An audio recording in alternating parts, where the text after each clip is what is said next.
Hi అండి. నా మీద ఫేక్ న్యూస్లు వస్తుంది. ఏదో బెంగళూరులో ఏదో న్యూస్ స్ప్రెడ్ అవుతుంది, ఏదో ఎక్కడో నేను ఉన్నట్టు సంథింగ్ అనమాట. నాకు తెలీదు.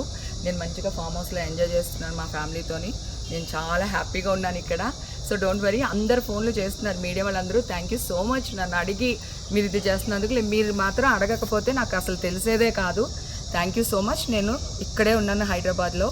నేను హ్యాపీగా ఉన్నాను. నన్ను ఎవరు పట్టుకోలేదు, నేను ఎక్కడికి వెళ్ళలేదు. Okay, thank you. ప్లీజ్ ఇలాంటి ఫేక్ న్యూస్లు దయచేసి వేయొద్దండి. Thank you so much.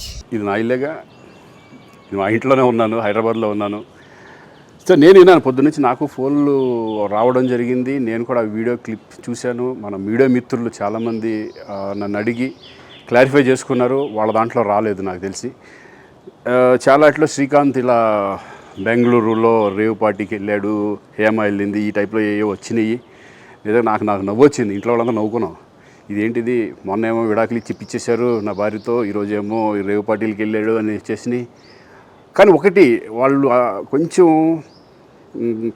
తొందరపడ్డంలో ఇది లేదనిపించింది. ఎందుకంటే వాడెవడో, అతను ఎవరో కానీ కొంచెం నాలాగా ఉన్నాడు. వాడు కొంచెం ఇలా కప్పుకొని, అది గెడ్డం ఉంది, బట్ ఇప్పుడు గెడ్డం నాకు లేదు అని, బట్ గెడ్డంతో నేను షాక్ అయ్యాను. ఇదేంటిది నాలాగా ఉన్నాడు ఏంటి అని నేనే షాక్ అయ్యాను. సో దయచేసి ఎవరు నమ్మొద్దు. ఎందుకంటే రేవ్ పార్టీలకి వెళ్ళే కల్చర్ నాది కాదు, పబ్ కల్చర్ మనిషిని కాదు నేను. ఒక్కోసారి బర్త్డే పార్టీలకి వెళ్తాము, ఒకవేళ తెలియకుండా ఏదైనా వెళ్ళినా ఒక హాఫ్ అన్ అవర్ నుండి వచ్చేస్తాను తప్పితే అటువంటి ఏమీ లేదు. రేవ్ పార్టీ ఎలా ఉంటుందో కూడా నాకు తెలియదు. సో దయచేసి ఎవ్వరూ ఈ విషయాన్ని నమ్మొద్దు. హ్యాపీగా నేను హైదరాబాద్లో ఉన్నాను, మా ఇంట్లోనే. ఇప్పుడు మా ఇంట్లో నుంచే నేను ఇది చేస్తున్నాను.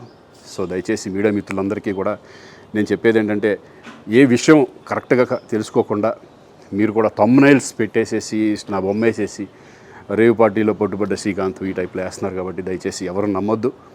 అది అతను అలాగా ఉన్నాడు అనే ఒక విషయంలో మీరు పొరపాటు పడి ఉంటారని నేను అనుకుంటున్నాను. దయచేసి అది నేను కాదు.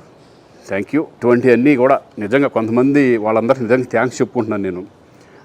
కొంతమంది మీడియా మిత్రులు నాకు డైరెక్ట్గా తెలుసు కాబట్టి, వాళ్ళ ఫ్రెండ్స్ లాగా నన్ను ఇచ్చేస్తారు కాబట్టి, వాళ్ళందరూ నన్ను డైరెక్ట్గా అడగడం, నేను చూసి ఇద్దరు నవ్వుకోవడం, వాళ్ళు వాళ్ళ దాంట్లో వేయకుండా చూశారు కొంతమంది. వాళ్ళందరూ కూడా నేను థ్యాంక్స్ చెప్పుకుంటున్నాను.